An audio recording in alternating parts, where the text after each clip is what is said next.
Sejam todos muito bem-vindos à Educação MZ. Como tínhamos prometido, evolução da língua portuguesa. Aqui está o tema e nós vamos abordar exatamente isso. Queremos falar da evolução da língua portuguesa. Nós sabemos que o português sofreu muitas transformações.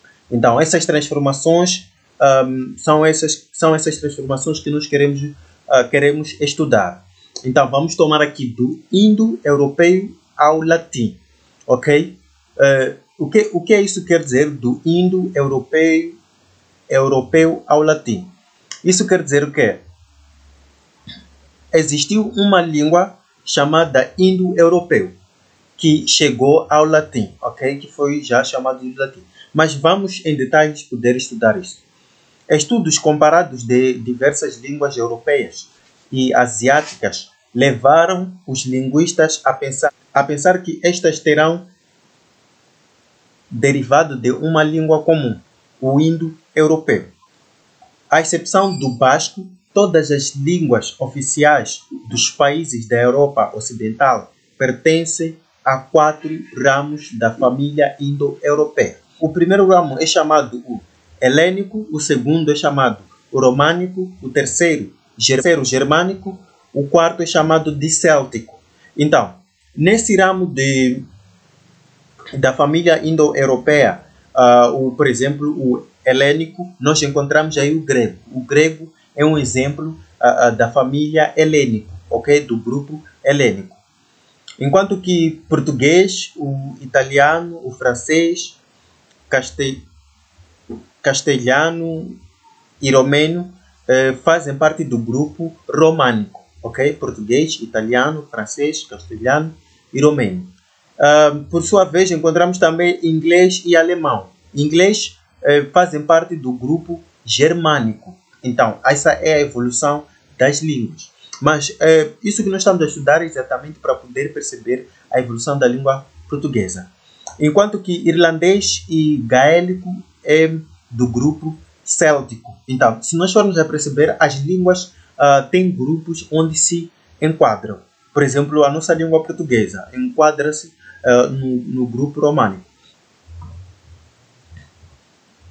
Encontramos também um quinto ramo que é chamado, o quinto ramo é o eslavo, que inclui as línguas atuais da Europa Oriental. Então, todas as línguas orientais da Europa Oriental que são atuais pertencem ao grupo eslavo, ok? Do ramo românico fazem parte as línguas que derivam do latim, uma das quais é a língua portuguesa, ok? Vamos perceber isso. É o que eu estava a explicar aqui. Temos este ramo chamado românico. Então, é do românico que apareceram as línguas latinas, uma das quais é uma português. Português faz parte. É o que estava a tentar explicar aqui. O ramo românico fazem parte as línguas que derivam do latim. Então, todo o ramo românico deriva do latim, uma das quais é a língua portuguesa. Então, nós vamos perceber que a língua portuguesa deriva do latim.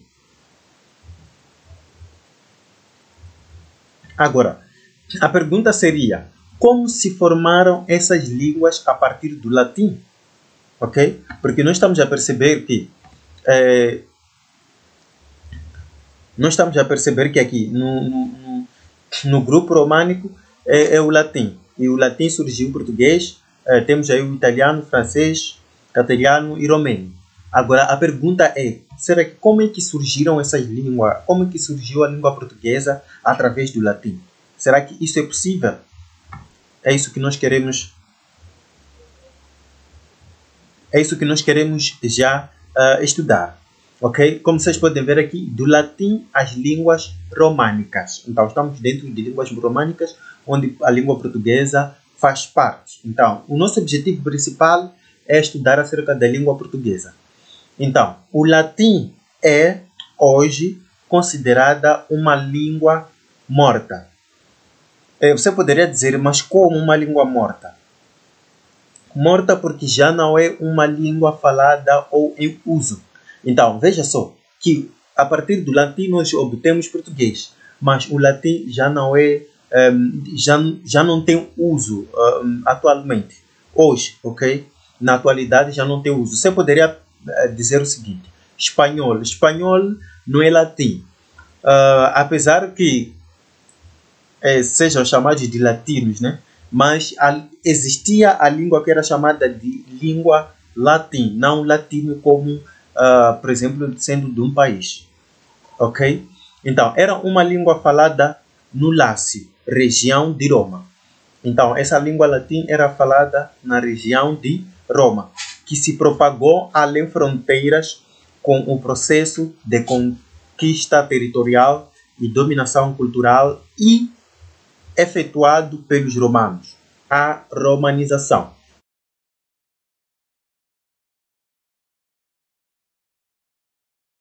Esse mesmo latim dividia-se em dois grupos. Existia aquilo que era chamado de latim clássico ou erudito, e aquele que era chamado de latim vulgar ou popular. Então, nesse latim que se espalhou no mundo através de conquistas do Império Romano, nós percebemos que era dividido em dois grupos, o clássico e popular. Foi o latim vulgar que se expandiu com a romanização, pois era utilizado pelos soldados que participaram na expansão do Império Romano. Então, nós sabemos que quando há um reino luta com outro reino, por exemplo, Moçambique. Apesar que tenhamos presidente, Moçambique ainda é o reino, não deixa de ser reino. Só que pronto, vamos perceber já do outro jeito. Então, Moçambique sendo um reino, querendo dominar o outro reino, por exemplo, vai querer dominar Zimbábue, então vai ter que usar soldados.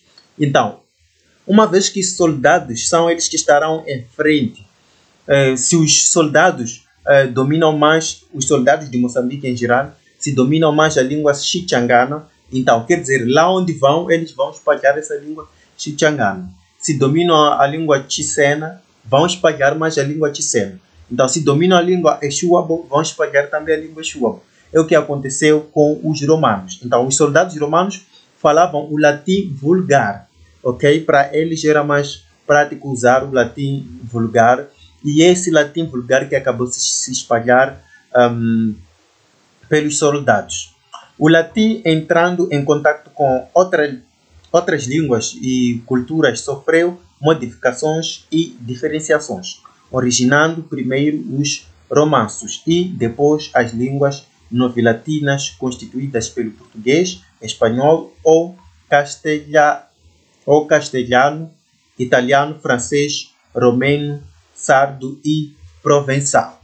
Então, aqui nós já podemos perceber exatamente como é que o latim passou a ser chamado ou fez surgir as outras línguas, e o mesmo latim hoje já não é usado.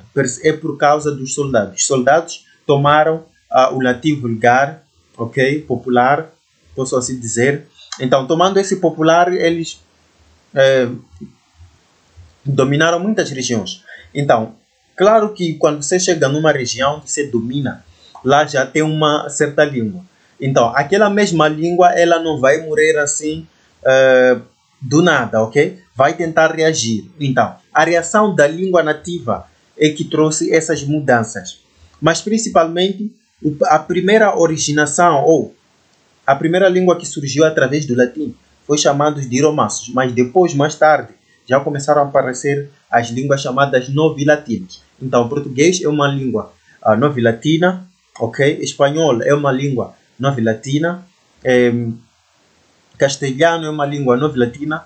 Não é por acaso que quando você escuta alguém falando espanhol, você entende algumas palavras. Por quê? São palavras, aliás, são línguas do mesmo grupo, ok? Surgiram do latim. Quer dizer, o surgimento é o mesmo. Francês, italiano, romeno, sardo e provençal. Se você escutar, claro que algumas palavras você poderá entender. Temos mais aqui a desenvolver. O latim clássico ou erudito era o uso elegante rigoroso e objetivo de atenção pelos intelectuais e gramáticos. Ele não era só falado, mas também escrito e falado pela gente culta. Então, estamos a perceber que aqui o latim clássico era para os sábios, aqueles, os intelectos, ok? Enquanto que o latim vulgar e popular era a língua viva, a língua popular, dinâmica, própria das classes menos instruídas. No entanto, é este latim de cunho popular que originou várias línguas locais, entre elas o português. Então, nós já encontramos a saída, ou já encontramos a origem da língua portuguesa. Saiu através do latim vulgar, que era falada na região romana. Os soldados carregaram essa língua e em Brasil fala-se português, Europa fala-se português, Moçambique português, vários países onde fala-se português. Agora, aliás, não é Europa, Portugal. Europa já é o continente.